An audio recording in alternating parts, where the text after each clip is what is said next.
Znaš ako znaš Dalmatinca koji dođe u Zagreb, ne zna, po prvi put se vozi tramvaj, ne zna da treba kliknuti ono da se vrata otvore. Da stoji tamo i dere se, zadnja!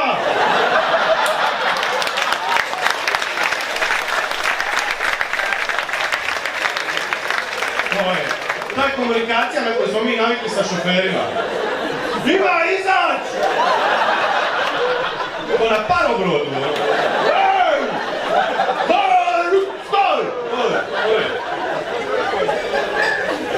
Koji misle da je njihov javni prijevoz loš, to je grozno, ono, čuo sam kurjere koji sedu po zetu kao jo, fuck, ne mrem, ono, zet, ono, čekao sam tramvaj 2 minute.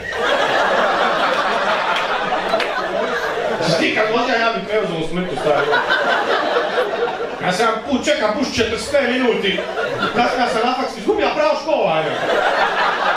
Zato se bavim stand-up komedijom, ono.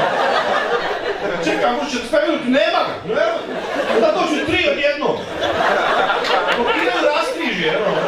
Nastane prometni kolaps, narastu cijene brašna. Ja uđem u prvi bus, mislim, on će prvi kreni. Ova dva krenu prije njega.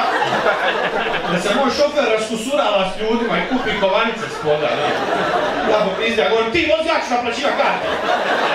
Dva sezona, prva, 11 kuna, ulazi, ajde. Vjerojatno.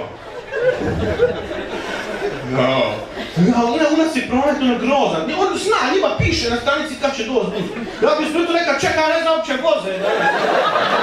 Ovo je štrajk, ono, ne znam. On mi izađe na tračnice, za uho prisloni i čuje kad dolaze. Nevjerojatno, ono. U njih je javni prijevoz toliko sofisticiraniji od našega, da oni imaju čak i sofisticirane luđake u javnom prijevozu. Ja tu sam vidio luđaka u Zagrebu u tramvaju, bio je prepametan, ono. Govorio je neke inteligentne fraze, stoji tu govori Angela Merkel, mreža galvarskih članaka.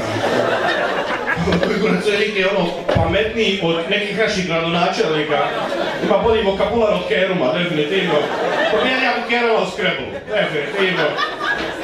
Ne radi. Kako je ovaj lik poludio uopće nije? Biće bio na pokeri 4 puta i nije prošao niti jedan put i sad doda okolo i govori točne odgovore. Ništa šta je 172. U nas luđak u javnom prevozu samo stoji pokraj tebe i proizvodi zvukove. Ti si kao, okej, ovo je u redu, nećemo diskriminirat i oni se moraju voziti. Oni se moraju voziti, ono.